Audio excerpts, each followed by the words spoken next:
Boa tarde, galerinha, tudo bem? Então, dando continuidade lá naquele projetinho nosso, né, de vídeos de revisões dos conteúdos. Então, vocês continuam assistindo as aulas da SPE, como a gente falou, e a gente faz uma revisãozinha sempre de cada tema. Então, a gente começou, né, com o conteúdo 1, 2, e hoje a aula 3, tá? De revisão. E hoje nós vamos falar sobre as grandes navegações. A gente já conversou na live também essa semana sobre as grandes navegações.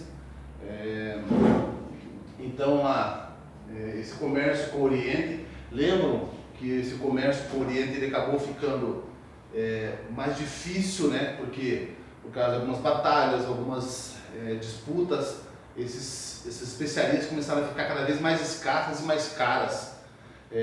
Então, a gente pega aí no CA, peguem uma apostila de vocês no CA, para a gente conseguir acompanhar. Então, o Oriente era comercializada a porcelana, seda, especiarias, no caso cravo, canela, pimenta, noz moscada, gengibre, orégano, etc. Então os árabes atuavam como intermediários, eles faziam intermédio dessas negociações nesse comércio e cobravam um pagamento em ouro e prata para manter o comércio. As cidades de Gênova e Veneza eram portas de entrada dos produtos na Europa Ocidental. Então ali em 1453 os turcos otomanos tomaram Constantinopla, como eu falei, com batalhas, né, e guerras, e uma dessas foi a invasão de Constantinopla e encarecendo os produtos, né, e tornando-os escassos, como eu tinha comentado agora há pouco. Então ali com isso os genoveses e os venezianos perderam o monopólio do comércio, o que gerou a necessidade de se abrirem novas rotas para o Oriente. Então ali, gente, quando a gente fala nisso, a ideia dessas pessoas, eles precisavam das especiarias porque tinham costume na sua culinária, no seu dia a dia, na sua vida, e isso começou a ficar escasso e um custo maior. Não só o preço, mas começou a ficar escasso, não ter mais o produto, começou a faltar esses produtos. Então se viu a necessidade de buscar alternativas para isso. Então, claro que aconteceu o que a princípio? Teve uma aliança entre o Estado, a burguesia e a Igreja. Então essa aliança do Estado o quê?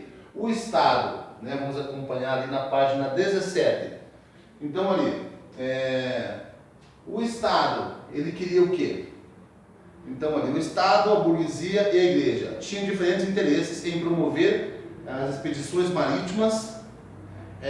Ao Estado Nacional interessava o seu fortalecimento político e econômico. Então para o Estado, para o rei, o fortalecimento político e econômico, né? O domínio de mais terras também importava muito para ele, e conseguir terras, melhorar o seu poder econômico, o poder de controle. Então tudo isso o rei interessava, o Estado interessava também. A burguesia o que interessava também, por quê? Ela patrocinava essas expedições com a ideia de ter um lucro também com isso, porque se eles conseguiriam pegar as especiarias, né, numa outra região, ou um outro produto, qualquer outra coisa que eles conseguissem achar em novas terras ou nessas expedições, a burguesia queria comercializar. Então a burguesia ia ter um lucro sobre isso e claro que interessava também. A Igreja entra aqui porque a Igreja estava perdendo muitos fiéis na Europa nesse período. Então com essas expedições, ela também participando das expedições marítimas, ela começa, a ideia dela é catequizar aqueles reinos, aqueles povos que eles iam dominando ou conhecendo e assim por diante. Então por isso que teve essa aliança desses três aqui, né, entre o Estado, a burguesia e a Igreja, beleza? E o pioneirismo português ali. Então os portugueses saíram na frente porque foram pioneiros, né, nesse sentido, nas grandes navegações. Nós temos a página 17 do CA, não sei se foi vocês que eram no CA, que a gente está acompanhando.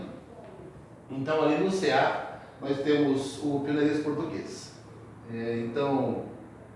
Reunião de navegadores, cosmógrafos, cartógrafos e sais. Rota traçada pelos périplos africanos, mar tenebroso e a ideia de que a terra era plana, eram desafios a serem enfrentados. Então, até aquele momento, a navegação era um mistério, de certa forma, porque eles não tinham uma amplitude, né? O que se tinha de navegação era mais em costa, na costa de cada país, então não se adentrava tanto ao mar, né? Não se lançava ao mar assim, sem o destino. Então tinha essas teorias que a Terra era plana e que, como eu falei para vocês na live essa semana, que um dia a água iria acabar, né? O mar chegaria no fim e o navio cairia, talvez assim por diante da pessoa, como se fosse uma cachoeira, né? Uma cascata. Então tinha essas teorias da Terra ser plana e um dia a planície acabasse. Então eram coisas novas nesse período, tá? Entre 1415 e 1498, os portugueses contornaram o continente africano pelo Oceano Atlântico e o Índico, chegaram à Índia pela primeira vez, usando rotas exclusivamente marítimas. Então eles foram desbravando, né? Então a gente fala que se buscava alguns lugares, tinha essa ideia de chegar às Índias e assim por diante, e assim, né, acabou chegando no Brasil e outras regiões também. Tá? Então, e assim eles iam começando a conhecer rotas marítimas, descobrindo novas rotas, novas regiões de possível navegação, que também era importante ter rotas, não adiantava eles parar no lugar, se eles não tinham, ou continuar, né, porque faltava alimento, faltava água potável.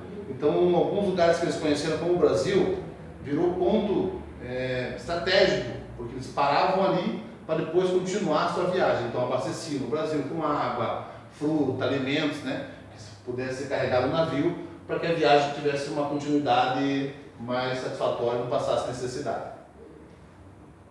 Então ali temos as viagens espanholas também, né, o rei Castela, atual Espanha, né, o rei de Castela, desculpa, o rei de Castela da atual Espanha, expulsou de seu território os muçulmanos após séculos de dominação. Então ali, 1492 foi o ano que aconteceu isso. Cristóvão Colombo, financiado pela Espanha, liderou a expedição que objetivava chegar ao Oriente por uma rota alternativa à rota usada pelos portugueses, ou seja, pretendia contornar o mundo pelo oeste. Eram 3 caravelas que, em vez de chegarem à Índia, alcançaram a América. E a chegada a um novo continente só foi confirmada 10 anos depois por Américo Vespúcio. Então eles acabaram chegando à América, né? Seu Cristóvão Colombo. Depois a gente vai ver também lá de povos pré-colombianos, a gente vai estudar para frente sobre isso também. Eles vão entender um pouco todo esse processo de Cristóvão Colombo, dos Incas e assim por diante. E ali os novos mundos e a divisão de terras. Aqui novos mundos e divisão de terras foi quando tanto a Espanha quanto Portugal tinham dominado toda essa parte da América e eles queriam que fosse feita uma divisão e foram, né, junto à Igreja Católica e o Papa para que isso fosse oficializado e feito um tratado. E assim foi feito, né? Então o Tratado de Tordesilhas, se vocês verificarem no mapinha ali, na página 17, tem um mapinha embaixo, ele tem traçado uma linha, tá? Então ele pega ali o Brasil e ali fica outra parte para a Espanha. Então ele é a 370 léguas do arquipélago de Cabo Verde, né? Essa que foi a medida, então é uma linha imaginária, mas é uma medida mais ou menos, né?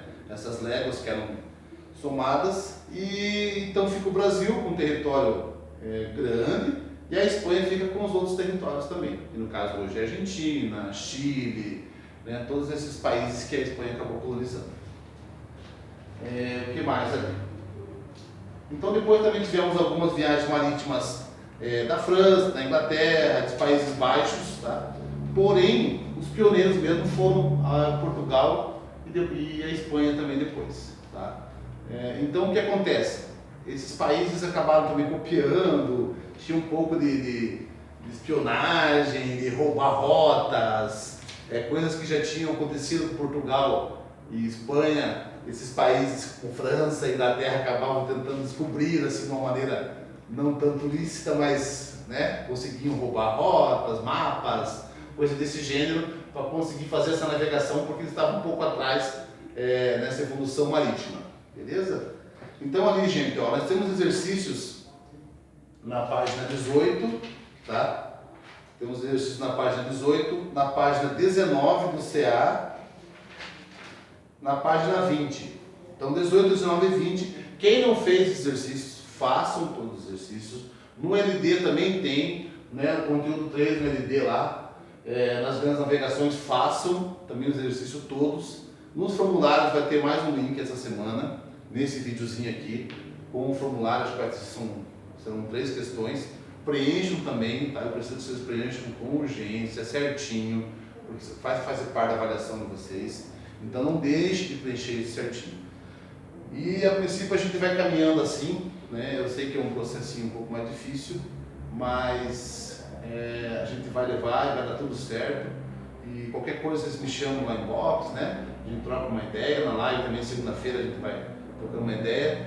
E a gente fecha agora segunda-feira, e essa semana semana que vem eu gravo mais um vídeo para fechar a apostila número 1. Beleza? Gente, fique com Deus, qualquer coisa, dá um grito lá. Um abração.